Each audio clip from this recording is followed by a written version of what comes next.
and welcome. Good morning, and thank you for joining us. Today we are going to be going over leasing in Chicago. This will be recorded, so in case you're unable to actually be here in person, you'll be able to review this and obviously go back and review it. So hopefully you have this in front of you, my handy little tenant's Bible.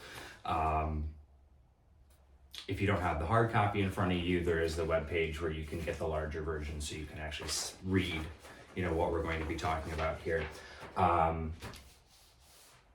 We break this down into about 6 solid steps today. The first is going to be getting ready. The second is to be using a professional. The third are the nuts and bolts. Fourth is the process, the fine print, or the not so fine print in my case, and then 6 is the contact information. To begin, we're going to start with the getting ready section.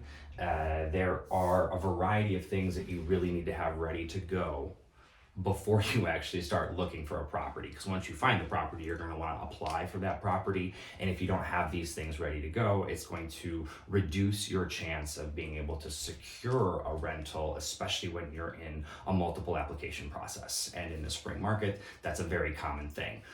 Apartments come on, and literally within hours, someone will have already toured it or have already put an application in, and before you had a chance to even upload your state ID, it's gone. All right. Let's begin. The things to consider and prepare for beginning your search: you're going to get your financial documents and your identification together. Usually you're going to need some valid form of ID. So either a state ID, a state driver's license, a passport, or whatever else you might need depending on your situation. Remember, everything is fluid. Everyone's situation is different. We're just kind of trying to get a general idea of what you're probably going to be asked for. So in addition to an ID, you're going to need proof of income. If you are a normal W-2 worker, typically 2 weeks of paycheck stubs, or sometimes a little more is required. If you're a 1099 worker, oftentimes you're going to have to provide supplemental documentation, such as your tax returns in addition to your 1099. Maybe they'll ask for a couple years, maybe they'll ask for bank account information. It just depends on the situation when you're an independent contractor. That's 1099s. A couple things that you can have ready to go if you're comfortable, and it might make your process a little bit easier, is a reference letter from your landlord, a character reference from friends and family, probably not family, but friends and maybe professional colleagues, and then any emotional support animal work, and ESA paperwork. So nowadays, there's a lot of different animals that are allowed to be emotional support animals. Buildings have restrictions against that, but if you have the proper paperwork in place to satisfy the ordinance, or I think it's an ordinance or a state law, one of the two, if you have the paperwork to satisfy that, then you're able to bypass that. Number 2 on here, checking your credit. This really should be number 1, but check your credit. It's so easy today to check your credit. If you have a credit card, usually your app on your phone will allow you to check your basic FICO score without having to do a hard pull. If you are trying to get a free credit report, there are government resources available. I think it's like Free Credit Report, USA.com or gov or something. If you search it and you try to go through the Google, you'll find it. The easiest way is obviously to go direct to the source, and that would be Equifax, Experian, and TransUnion. I prefer to go directly to the source and I go to one of those companies, either 3, have them pull all 3 of your reports. So you'll get each 3 reports to see what's on there. And then you're going to have to go through if there's any problems and dispute those. When you dispute things, you have to go to the original source anyways. So if you're using a third-party credit site, you're still going to have to go to TransUnion's website to do their online dispute form in order to get that off of your TransUnion report, right? Those are the 3 major bureaus that we use in the United States. Couple things to avoid while you're looking for a rental and getting ready to apply. This will also apply to getting a mortgage as well, but you really want to try to avoid doing hard pulls on your credit. So let's start with one thing first is the employment change. You really don't want to be changing jobs if you can avoid it, or if you are changing jobs, be prepared to have a letter of engagement or at least something to prove that you're going to be making what you say you're going to make, and then having documentation or the person that they can call to follow up with. So avoid employment changes, avoid applying for new credit, any large purchases, don't use your credit cards excessively. Make sure you're making the payments on time, and then buying appliances, furniture, or even applying for insurance can technically ding your credit, and it won't be any huge amounts, but all these things definitely play factors into certain reporting agencies and how they calculate your FICO score. So avoid those things. Next, once you have your basic steps in place, which is basically your documentation, your identification, you're gonna check your credit and make sure you're good to go. And now you can actually start figuring out what can you afford and where you're gonna actually move. So you're gonna establish your search parameters. If you're unfamiliar with areas, you should really drive around, especially in the morning hours or the evening hours, get a good idea of who lives in the area, what else is going on, and making sure you're comfortable with it. We all have to live somewhere, and you really should want to be comfortable where you're at. And you're not going to know that unless you actually go and visit and see what happens day to day to day. If you'll excuse me, I'm just going to grab a coffee here. Okay, moving onwards. The Chicago Residential Landlord and Tenant Ordinance. This is an ordinance in Chicago that basically governs all leases for landlords and for tenants. So if there's any dispute, oftentimes the very first thing that takes precedence is the CRLTO as it's referenced. So you'll see in this package here that the acronym is used, CRLTO. This is what it's referencing. I'm not going to go into the details of this. It's extremely long, but you can go on the city's website and you can pull it up. You can just Google it and find a different website and read the entire thing for yourself. It outlines how the landlord and the tenants are supposed to act together. And if one of them doesn't do the proper things, then the other one can take recourse against the other one. And then the very last part of this is considering using professional help. Yes, you can certainly go out there and try to rent an apartment on your own. You could try to figure out if you're gonna pay the right amount. You can try to figure out what other people have rented. Nothing that we do is impossible for the average person to do. The reality is it's just so much easier and faster for us to source and compile data together. So when you ask us, oh, Walker, what has 2 bedrooms, 2 bathrooms in this area rented for? I have a database that I can go on, click in all our information, make our little criteria and say, okay, in the last 3 months, here are the places that have rented. Here are what people have paid. Here's what they're asking you to pay. And let's just say the average 2 bedroom, 2 bathroom in that particular square that we're talking about is, $3,000 a month. Let's just use random numbers, right? And then the one apartment that you're looking at is $3,500 a month. Well, if you didn't pull all the comps in the area over the last 3 months, you'd have no idea that the $3,500 was overpriced. And maybe there's a good reason for it. Maybe they did upgrades, yada, yada, yada. You got to see it to figure out what exactly is they're asking. But when you look at the other properties and you're like, oh, well, this property's a lot nicer and that just rented for $3,000. Why would you pay $3,500? Now, I understand it's a tight market and I understand someone has to live everywhere, but at the same time, you shouldn't have to be ripped off when your neighbors are paying $500 less a month. That's a lot of coin at the end of the year. So that's the whole getting ready phase. And using a professional, I think, is obviously my preference. I am a professional, Walker Robinson Jr. with RE/MAX Premier. And the next page we're going to talk about is what a real estate professional actually does. So you're going to come across a couple different people in your travels. Usually you have the owner of the property who will list it by itself. These are on any self-inputting web pages. There's a couple different websites out there, but you can think of like Facebook and Craigslist, for example, right? The owner would go out and post on there, here's what I got available, and typically people would respond and they would just rent the property. That's about 1/3 of the market, maybe less. Most landlords don't want to deal with the whole process. They don't want to have to deal with showing their property. They don't want to have to deal with interviewing tenants, and they don't want to certainly have to deal with the whole pulling an application, reviewing credit, employment, and landlord history, right? These people don't have the time to get all this stuff done, which is why they hire professionals like us.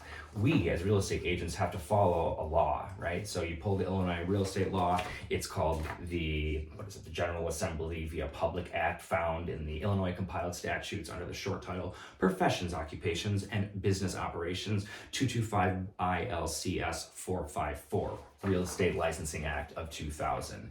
That's a lot of words, and you can read through the whole thing if you want. I've spent every 2 years for the last 10 years being quizzed and grilled and tested on the functions of that law. So I'm pretty well aware of what I'm supposed to do and what I'm not supposed to do. And what I can say is the general public has zero clue what a real estate agent is really supposed to do. So I find this page extremely important. It's going to outline the actual duties that we're responsible for.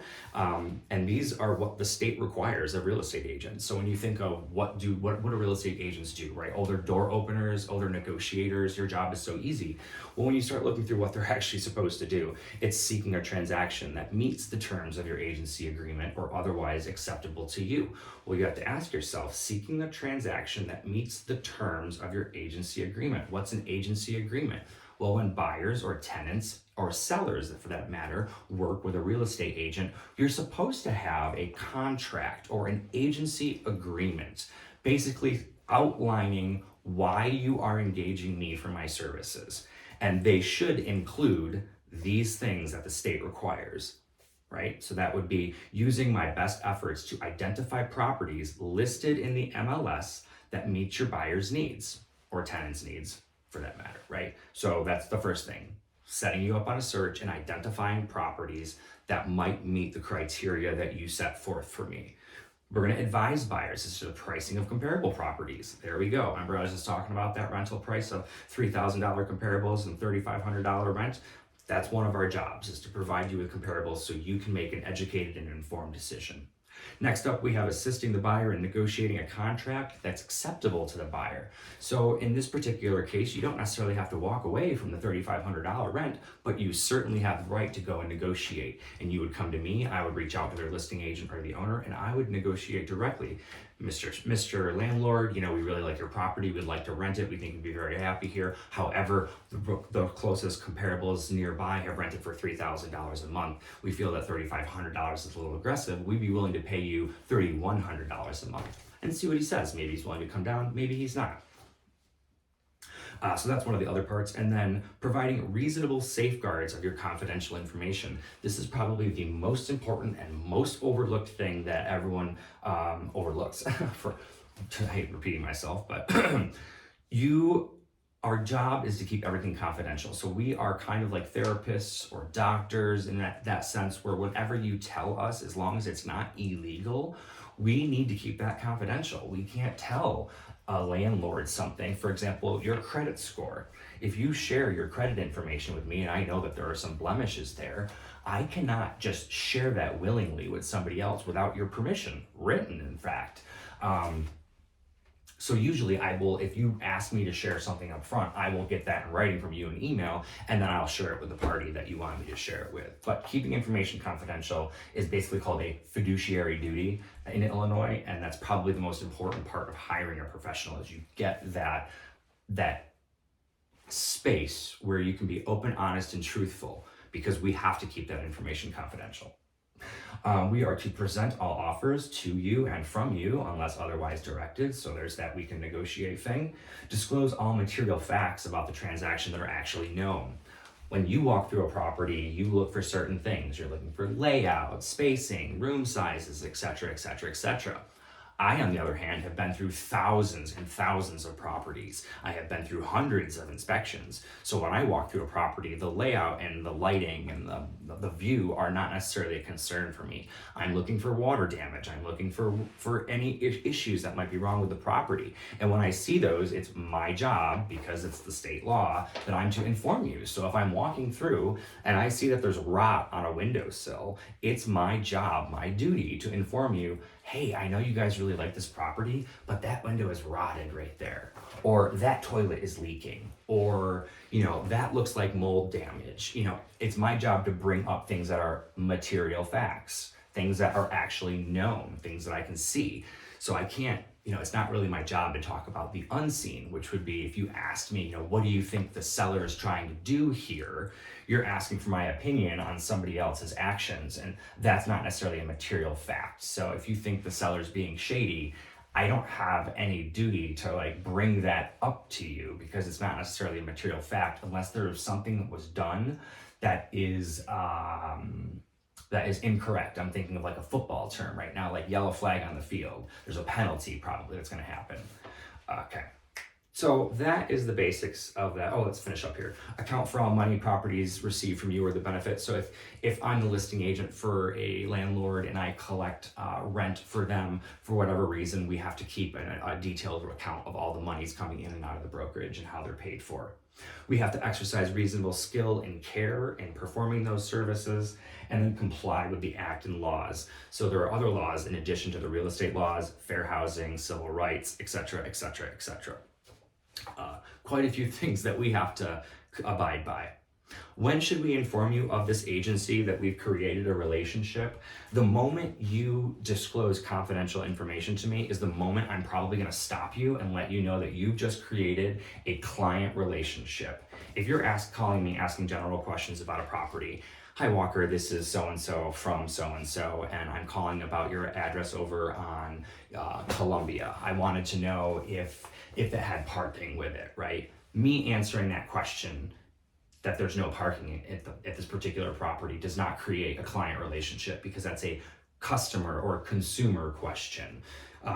Those types of questions are not protected by law necessarily because no confidential information was disclosed. But if you call me and start saying, hi, my name is so-and-so, I wanted to let you know that I had some bad credit and my score is X, Y, and Z, and I'm just calling to figure out if this particular landlord would even entertain an application. Well, at that point right there, I have to stop you and be like, you just disclosed confidential information with me. This is information that I'm not allowed to share. Because you just did that, you automatically create a client relationship with me. So I'm automatically bound by law to keep that information confidential and I can't share it. And I have to disclose you at this point, at the earliest convenience. You have just created an agency relationship with me. When we talked earlier about the agency relationships that the law describes, usually they want these things in writing. So you're probably going to come across a lot of brokers, and especially with the whole NAR settlement and stuff that's coming up in the future, you're going to have a lot more brokers coming up asking you to sign some sort of buyer agency agreement or tenant agency agreement, or sellers are used to this stuff. So, but buyers, not so much. It's been coming more and more, but with this recent lawsuit and then the NAR settlement, we're expecting to see a lot more agents pick up this whole buyer agency, tenant agency in writing, which quite frankly it should be, right? Because all of this stuff that I'm describing, it's already in the law, right? Agents have forever supposed to tell you all this stuff the moment that you create these relationships. I think where the problem comes in, and this is probably a story for a different video, but where the problem comes in is a lot of third-party websites that promote that. We'll just leave it at that. A lot of third-party websites have created, in my opinion, this problem. But anyways, let's move on. When should they inform you of agency? I just described that with you. One other thing under here to discuss is dual agency. This is when the listing agent or whoever represents the seller is also going to represent you, okay? And you might be like, wait a minute, I don't understand. So if you give if the listing agent you're talking to directly, right, they represent the seller. So they have a fiduciary duty to the seller. They have to protect their best interests. Everything that they have to do is in their best interest. When they engage you, they're probably engaging you as a client to start with, answering very basic questions.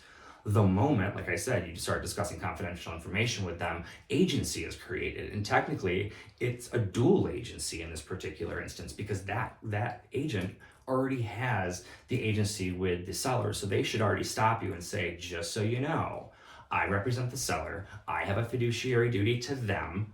And if you want to continue telling me confidential information, you have to understand that I have to disclose anything you tell me to the seller, right? There's the catch. So the only way I am unable to share that information is if you sign something called dual agency, and then it breaks down how the actual relationship is to be handled. And usually what people opt for is more of a transactional role for that broker. So when you engage him and you're like, yeah, it's fine, I don't mind disclosing my confidential information with you, they're probably going to tell you, you just created a dual agency relationship. Anything that you say to me is confidential, but I have to have the seller agree. So once you say that you're okay with dual agency, that agent is going to go back to their seller and say, Mr. Seller, I have a tenant or a buyer here, and they want to work with me directly and submit an application to you.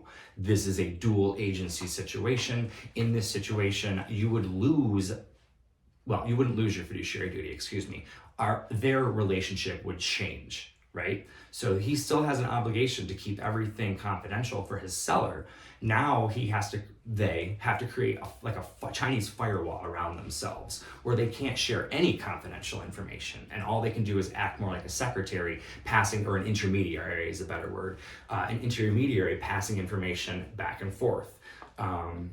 Very common in leasing that dual agency occurs, and even more common that it's not disclosed. Most tenants, in my opinion, don't realize that this even happens. I'm not sure how the state feels about this stuff, and I'm not going to dwell on this right now, but that's what should happen, is they should inform you of dual agency. Where would you find a designated agent? You can go on the website, you can go on any search engine and just search real estate agent Chicago. Maybe trying to find somebody who focuses on leases or somebody who has at least some knowledge on it. You can also go directly to a leasing agency. So I discussed what a real estate broker does, and we are bound by higher standards because we have a real estate license and we buy and sell we help sellers and buyers complete transactions and advise them. So we have a slightly higher duty than a typical leasing agent. A leasing agent, the licensing law is completely different. Well, not completely different, but it's different. The timetables for being able to work in leasing and how it all functions is different.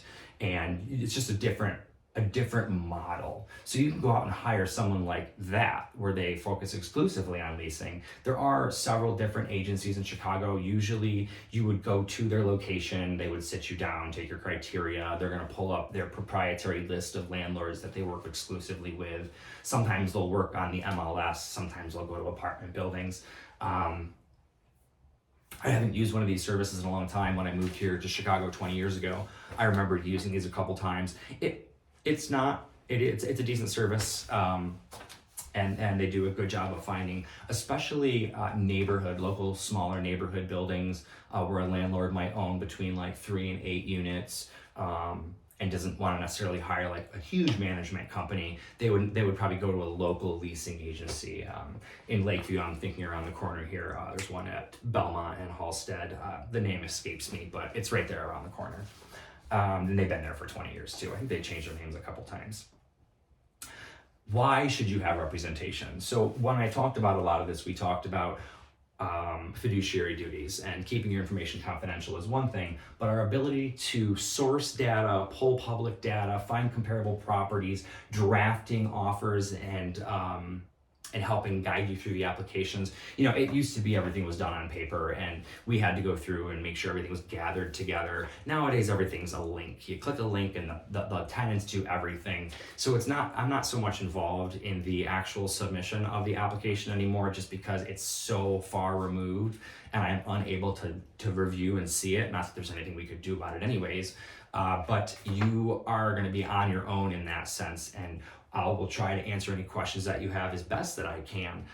But the reality is the listing agent or the landlord is running the process at that point, and really any questions need to be directed to them. If you're using an agent like me, those questions would come through me. Are you required to use a real estate broker? Absolutely not. And the truth of the matter is at least 1/3 to nearly probably a half of all tenants won't use an agent, but be a real estate agent or a buyer's agent. Really quickly, I want to explain how brokers are compensated, because this is super important. On a new listing, when I take on a landlord and they want to rent a property, I charge them 1 month's rent. Okay, that's my fee that I set. Personally, every fee is negotiable. Always remember that. Real estate fees are always negotiable. That is my opening fee. I really don't have much I don't have much wiggle room there just because the margins are so thin, but conversation for another day. So I'm going to give you an example of how I would pay out another agent, and you can sort of flip it around. So if I was representing you as a tenant, you can just see how I would get paid the other way. So on a new listing, I would, let's say, a $4,000 a month lease, because that's what's in our book here. So we would have $4,000 a month. I would pay an agent half of that, right? So if you are a real estate broker and you bring a tenant to my property and your tenant submits an application and it's accepted, yay, good job, I would then pay that agent's brokerage 1/2 the rent, which would be about $2,000.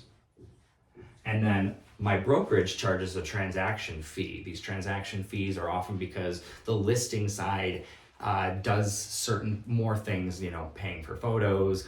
More importantly, I think it all originated because the brokerages were trying to get fees. But in any event, for me, I do all the drafting of the leasing paperwork. So when I'm on the list side and you all of a sudden you're accepted, I'm the one who's doing all that paperwork. I'm the one who's coordinating. So we do significantly more work once you actually go under contract or you actually have an accepted application, right? So we're gonna get that tenant half the rent, $2,000 minus my transaction fee. I don't even remember what it is right now. I think it's around like $250 or $500. I'd have to check with my office. So that's a minus, and they would end up with, oh geez, wow, I can't do math right now. Early in the morning, 1716, so it's like what, 1750? Wow, Walker, this is bad. There we go, look at that, 1750. Apologies, it's been a while since I've done math shorthand like that. All right, anyways, so that's what that brokerage is gonna get. Now, once that money is sent over to that other brokerage, we have to keep in mind that that real estate broker, he has to pay fees, or she or they have to pay fees to their real estate brokerage. So on a gross commission of $17.50, and I'm gonna grab a calculator for this because I should have done it easier. I didn't include the transaction fees. So on this, I didn't include the transaction fees because it made the math a little fuzzy, but we're on the video right now. So let's just say their split with their broker is 20%. Keep in mind, every split with every broker is different. It's all negotiable. Fees are always negotiable. So we're looking at $350. So if their brokerage split is 20%, that means they would owe their broker $350 out of that $750 for the pleasure of being with that brokerage. Then after that, some people pay referral fees. Now, if you're watching this video, most likely you have come to me through a referral source like realtor.com, apartments.com, highrises.com, or whatever it is. I have an agreement with those particular companies where I agree to pay them 35%. Holy crap, that's a lot of money. It's a lot of money, and I will tell you why I do it, but for now, let's just keep moving forward, right? So the referral fee, 35%, that's a whopper, just for the pleasure of getting to know you. Isn't that great? So that's another $612.50 right there. Bam, oof, rough one. The last thing that we're going to talk about is all the expenses and fees. Now, for real estate agents, we have a laundry list of expenses and fees. We run our own business, right? So everything that your employer might provide for you or pay for that's on the company's dime is something that we have to pay for ourselves. Our car, our gas, our insurance, wear and tear, photos, floor plans, MLS fees, realtor board fees, Sentry Lock fees, showing time fees, I can go on and on. Basically, a long time ago, I figured all this out. For me personally, it's about 18%. If I average it all out, about 18% of a deal is what I would have in expenses between all those different things if I divided it up over the year. So what's on this one? We're going to say 1750 times 0.18. That gives us another $315. And that's the end of the fees, hopefully. But we haven't even talked about Uncle Sam yet. So on that 1750 minus 350 for the brokerage fee, minus 612.50 for the referral fee, and then minus the 315 in expenses, that agent will get a paycheck of $472.50. Bango. So you're renting that $4,000 a month apartment thinking in your head, oh my God, this guy's getting paid so much money to do all this work, we can just work the hell out of him. Well, yes and no, right? It's not as simple as that, and a lot of rentals do go quicker, so it doesn't make it that awful. From my standpoint, it's not about this bottom line here. From my standpoint, you are the actual paycheck. So hopefully I'm gonna do the most amazing job for you. Whether you find an apartment with me or not, I'm hoping you're gonna remember me, and when the time comes that you have friends, family, or you yourself are ready to actually buy a property, you're gonna come back to me because hopefully you believe that I'm transparent, I tell the truth, and I do what's in your best interest. That's how I've been in business this long, with no complaints. Well, very few complaints. Mostly it's over my attitude or some things that I say. So there's the breakdown of how a broker is paid. Hopefully that will give you a better understanding going forward. I know I spent a lot of time on that, but it's important to understand where that's all coming from. So the listing agent is the one who typically is paying these fees, and they are offering that half of their, whatever their split is, they're offering that to another agent like me. Those are often reported in the MLS. That might be going away too. We'll find out after the NAR settlement lawsuit. There are other, so those are brokers, right? We talked about owners are gonna list it by themselves sometimes and try not to pay a commission. Some owners are gonna hire brokers like me, and they're gonna pay 1 month's commission or whatever their fee is that they've agreed with their broker. And then others are the actual management companies themselves. So any large building like downtown, Reside, Arrive, whatever one you want that's fully owned by one company, managed by one company, these are my favorite types of rentals, honestly, because they will pay us actually a full month's rent. So if you say, Walker, I want to go check out the new property at Arrive down in South Loop. I was just down there the other day with somebody, and they, the leasing company there offers to pay a full month's lease rent to me for my brokerage. So, if you think about it, that just almost doubled this. So $472, so $500, so $1,000, right? So if you rent the Reside one or the Arrive one, I would make $1,000 off of that. If you rent the one on the private market that's up here in Lakeview, for example, that's listed by another broker, I would only make $472. Kind of unfair for the mere fact that, we're doing the same job. But like I said, initially with leasing tenants, for me anyways in particular, it's not about this upfront. For me, it's about the long-term relationship that we're going to build, and hopefully build you a little real estate empire too. So that is the basics of how I get compensated, or any other brokerage for that matter. The next page is my resume, which will go over my career path, my studies, my achievements, real estate related skills, and then any of the hobbies and interests that I have. I'm not going to sit here and talk about myself. You can read that on your own, or go on my LinkedIn page. Better yet, just come out with me for a tour and you'll learn really fast. I talk a lot. Next, we're going to get into the nuts and bolts of this. The nuts and bolts are where we talk about who owns the properties, the different types of properties, and where they're going to advertise them from rent. So you get, let's do 4, but 5 basic property types in the Chicagoland area. You have single family homes, townhomes, low-rise buildings. These are the 2 to 4 stories, usually 2 to 4 units, sometimes 3 or 6, depending if it's a slightly larger building. Mid-rise buildings, these are the 4 to 12 story buildings. They typically have an elevator in them. Not a lot of amenities, no doorman, very simple, but larger mid-sized buildings with an elevator, and usually they're concrete floors in between. The only caveat to that, I would say, is some of the 4/5 story mid-rises that were built back in the 70s. They're like the yellow brick buildings with like the parking garage, like halfway underground. Those have an elevator, but those are wood structures in between, just FYI. And then we have high-rise buildings. These are the 12 stories, 12 stories plus tall skyscrapers. The ownership of these different types of properties, it used to be pretty simple, but now we have a big variety of owners. So we have private individual owners. These would be individual people who buy an individual condo in a condominium building. So I'm going to consider that like a condo owner or an individual single unit owner. For the most part, these people that own these types of units don't necessarily want to become landlords. I would say I would guess that most of them have become landlords by necessity. And what do I mean by that? Well, they had to move, maybe they couldn't sell their property, maybe they don't want to sell it right away, they wanted to see if they liked their new area, so they decided to rent it for a year. Whatever the reason is, it's usually not because they wanted to become an investor. Right? Most people don't just go out and be like, oh, I'm going to start buying condos and renting them out for investment.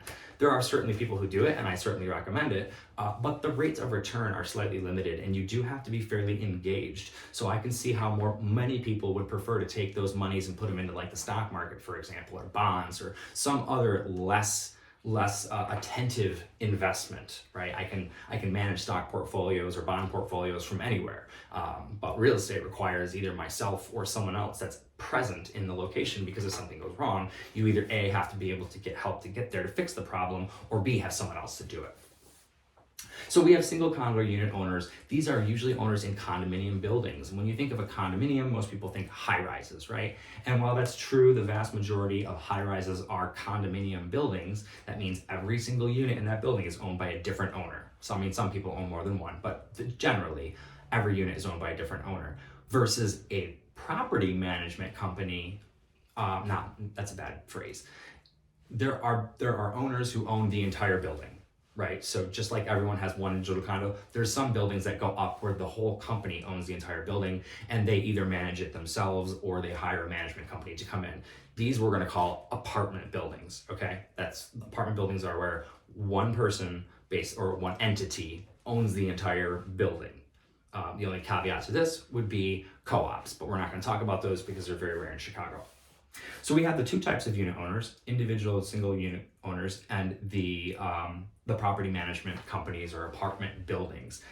It used to be apartment buildings were in just like the larger buildings, and over the last, I'd say 5, 6, 7 years, it's become increasingly common that apartment building companies are buying up smaller buildings.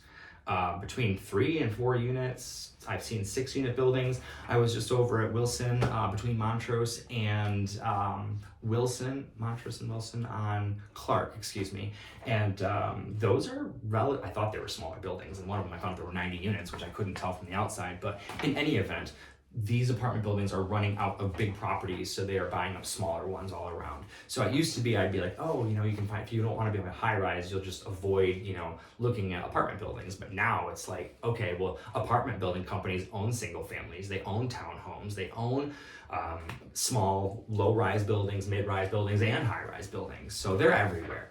And real quick point in case, a lot of these management companies and property management companies, they do not advertise on the MLS, the place where other real estate brokers advertise and pay a commission. These companies typically only advertise on their website. So you would go directly to their building website. That's where you're going to schedule tours. That's where you're going to fill out your applications and find out more about the property. Again, I love those buildings. I get paid the whole fee. So if you're going to tour one of them, make sure you call me. I need to be present with you there.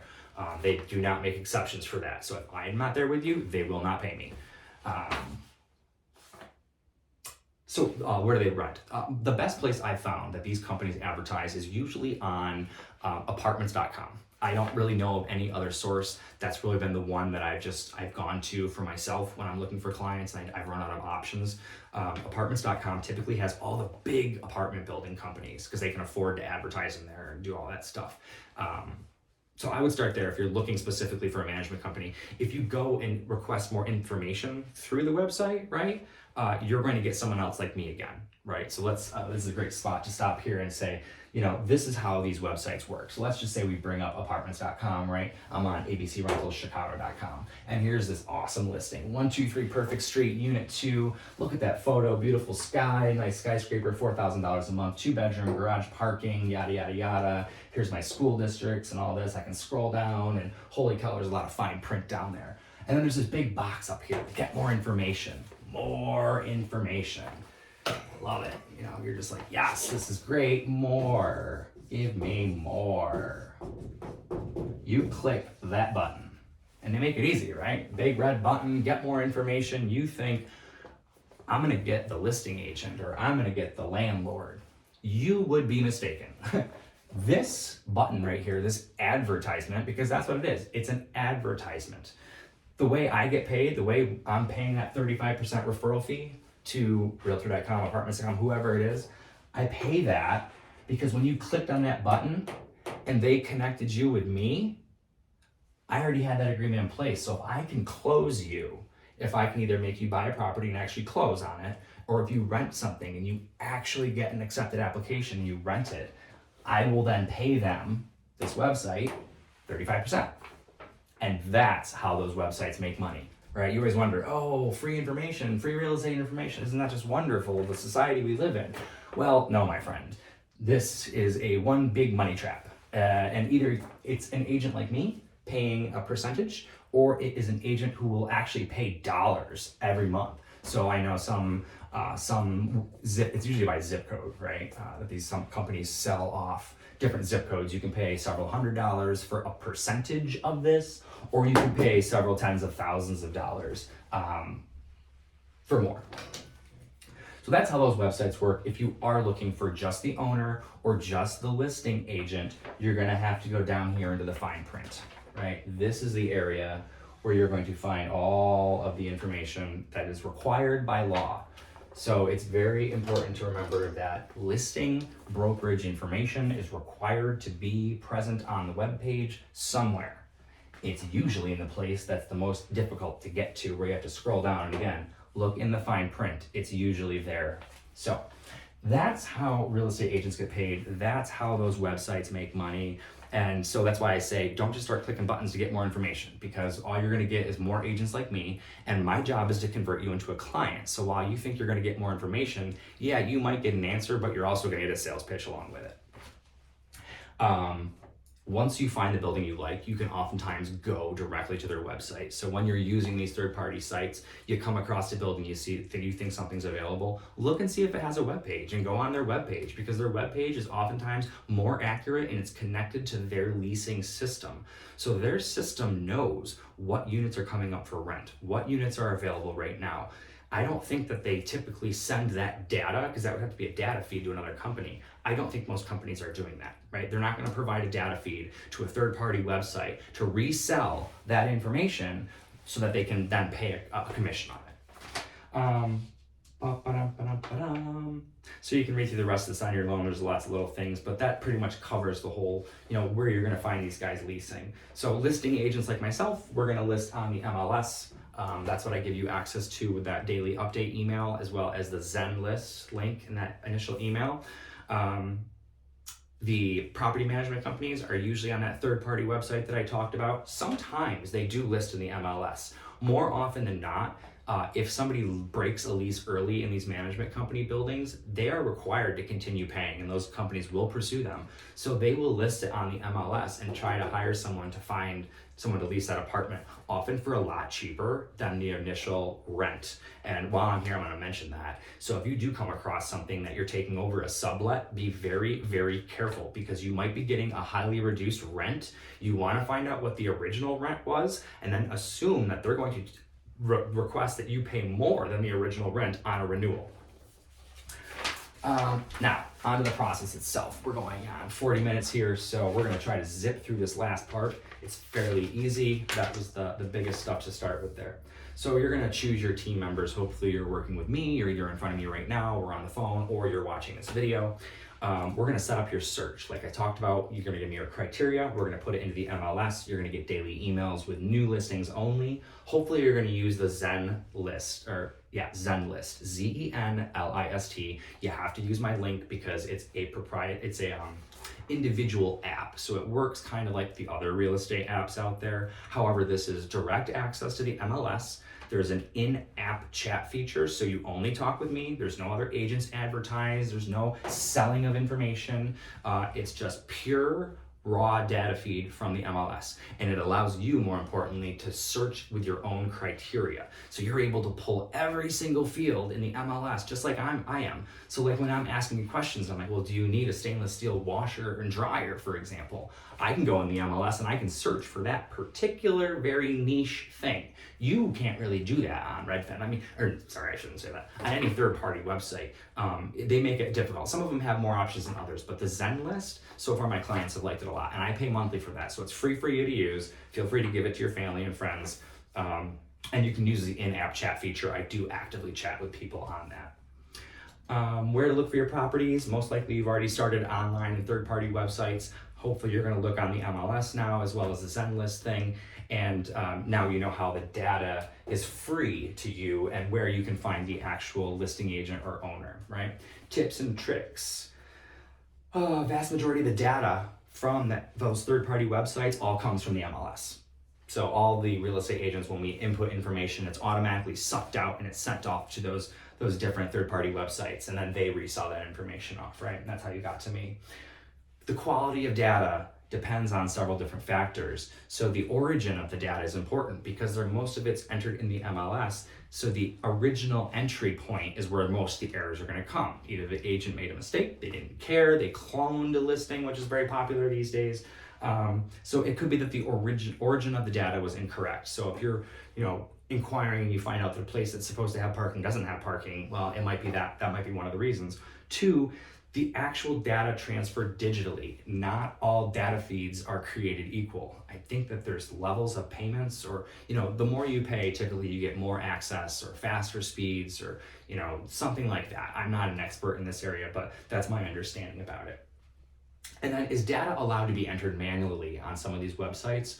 If you're able to go in and manually enter data, that is a point at which errors can occur again. So a lot of websites have actually stopped that practice, mostly for buys and sells, not so much for tenants yet, or for landlords, but they've stopped the practice of manual input because there's too many errors that are happening between the MLS, right? And when the errors happen, it erodes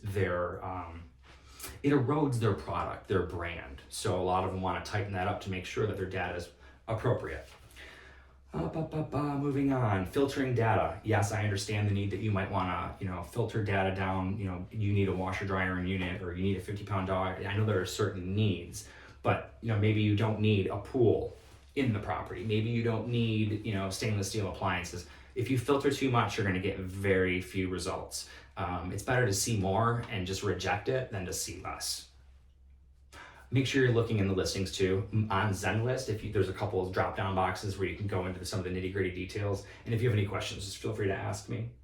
Listing brokers must be identified somewhere in the listing. There's that fine print again. Photos are deceiving. Always, we hire professional photographers. We pay hundreds of dollars to use wide-angle photo lenses. We go in and we stage the property or clean it beforehand. So what you're seeing on that listing photo is not necessarily what you're gonna see when you go there in person. So listing photos can be deceiving, and that's why it's not intentional. It's just to get more boots in the door. And technically, at that one point in time, the property did look like that, right? It's just now someone's living in it, or whatever the case may be. New areas or neighborhoods, do a drive-by, early morning, late evening, and then join neighborhood groups on like Facebook, okay? Public data is another great place where you can find other sources of information for questions you might have, ownership questions, et cetera, et cetera. So for touring properties with leases, we typically do just one-offs. If we do a buffet tour, it's typically 3 properties only. I'll ask you to pick your top 3. We'll go boom, boom, boom, get them done in about an hour, and usually you pick one that you like and you move forward from there. If none of them work, we tend to shift to the one-off. If you know what you're looking for and you know that garden units aren't gonna work for you, we shouldn't be going out looking at garden units, right? So we should be waiting till the one that you're looking for comes on the market. And that's the kind of approach we take. The lead time for showings, a lot of times we need 24 to 48 hours notice. There are people living in these properties, so they do need notice, and that's covered in the Chicago Residential Landlord-Tenant Ordinance. If you hopefully read that, or way back when, 15 minutes ago, I gotta move it along here. Hopefully you read that and realize that that's what the law requires, not the law, that's what the ordinance requires of landlords, to give them 24 to 48 hours notice. So sometimes in the spring market though, you need to get in right away. So that just depends on the property, the day and time. Spring frenzy is crazy, crazy, crazy. If that place is vacant and they're looking for a tenant for May 1st, for example, what is today, April 4th? They're going to want a tenant for May 1st. They're not going to want to wait longer and go vacant. So keep that in mind. It's going to be crazy. People are going to go lease those places in an hour. Tour etiquette. I'm going to go over this really quick. It's really important to be on time. It's so important to be on time in everything in life, in my opinion, but for rentals, most importantly, because the tenants will only give you a window of opportunity, right? So they might say, yeah, you can come to the property at 4 o'clock today, but I'm going to be done by 4:15 because I'm coming back to that property. And if you want to be longer, you need to tell them, right? And that requires another 24 to 48 hours notice. Some people will hold you to this. Some tenants won't even let you in the door. I was actually showing a rental the other day. Couldn't believe it. It was an automatic approval through our showing time application. And I get there and I hear voices behind the door. I'm like, what is going on here? Knock on the door. Some guy comes up. He's like, hey, how can I help you? I'm just like, oh, shoot. Like, I can't believe they approved this with somebody there, right? That was technically a violation of the CRLTO. If I could not demand that he let me in because I'm an agent that got approval. I'm like, no, dude lives here. I can't do anything about that. They're supposed to give 24 to 48 hours technically. So anyways, 24 to 48 hours notice is very important. Wearing comfortable shoes, slip-ons, offs are ideal just because you might be required to take your shoes off if someone's still living there. Do not bring your pets on tours. I know that we love our dogs. I love my dogs. I love all animals. But we're not going into your house, right? We're going into other people's houses. They might have allergies. They might have fears, phobias. I don't know what the case is. It's pretty inappropriate to take an animal with you unless there's like a severe emergency. And if that's the case, we really should talk about it beforehand. If it's a little tiny animal that you can carry in your arms, fine. If we're going to be dragging, a 75-pound mastiff through the property, we need to prepare somebody for something like that. So no pets on tours. Be respectful of other people's homes. These people live here. It's okay to kind of kick the tires a little bit, but going through personal items and taking time to look at photos and stuff like that, try to avoid that kind of stuff, especially because in today's day and age, everything's recorded, and they're supposed to tell you by law if they're recording you. But just assume, always assume that there is a camera on you and an audio on you. Always assume it. So keep that in mind. Next, submitting your applications. Most applications are done online, as we talked about earlier. They're all controlled by the CRLTO and Illinois state law. Applications can be anywhere from $40 to $120 per applicant. It just depends on the process. Like I said, the listing agent controls this. So just make sure you understand upfront what their basic criteria are and what they're going to need from you in order to complete that application. So that's the first part of the process. Next, you're going to go and get an accepted application, hopefully, and they're going to move onward. And once you're accepted, usually it means they have passed your credit check, you passed your background check, your landlord gave you a good reference, and your job actually confirmed that you have a real job. Wouldn't that be great? I'm not going to go through all this because this is very detailed and it's not necessarily something I need to talk about, but this is all the checks and the fees that you're going to have to submit, how they're submitted. Keep in mind, this is a very general idea of how it works. Every building, every landlord, every real estate broker is specific. So ask questions, exactly who am I making checks out to? What kind of checks do they have to be? Does it have to be money order, cashier's check, wire? Can you take Zelle, Venmo, etc.? So all that is there. You can go through that yourselves and apply it to your particular situation. Once you actually have the all that stuff done and your checks and whatnot, there's one more step if you have an HOA or homeowners association. Usually you need building approval, right? So in a lot of these high rises, you might be approved by the landlord, you might be past your credit check, background check and all that, but the building still gets right of first refusal. And they might ask you to do a whole new application process, which is sometimes really annoying. Hopefully agents will tie these two together in certain buildings. The one I'm thinking of in particular is 5701 Sheridan. This building has a very intense intake for any new tenants coming in. They require their own credit check, which is like $120 through a particular third-party agency. So when I list my properties in that building, I know I'm not going to ask you to pay $40 for my RE/MAX background credit check thing. I'm going to say, hey, look, here's the deal. I want you to tell me, and I'm going to take your word for it, that you have a credit score and an income above certain levels. And you're going to submit this application. It's going to cost you X, Y, and Z, blah, blah, blah. it's on you if you lie and you think you're going to pass it and they don't pass it. I can't be responsible for that. But anyways, buildings will have their own paperwork that needs to be done and checks that need to be turned in. So just be very particular about listening and requesting that particular information. Sometimes they require board interviews. Yeah, one building I'm thinking of, 6033 North Sheridan in the Malibu East. They require a board interview with the prospective tenant. I lived there many years ago, and I was very surprised by it. I had to go sit down on the board. It was extremely terrifying. They pulled out my credit report. They started grilling me on things, and it was just the most bizarre thing ever. However, I love that building the most. I still do today. One of my favorite buildings.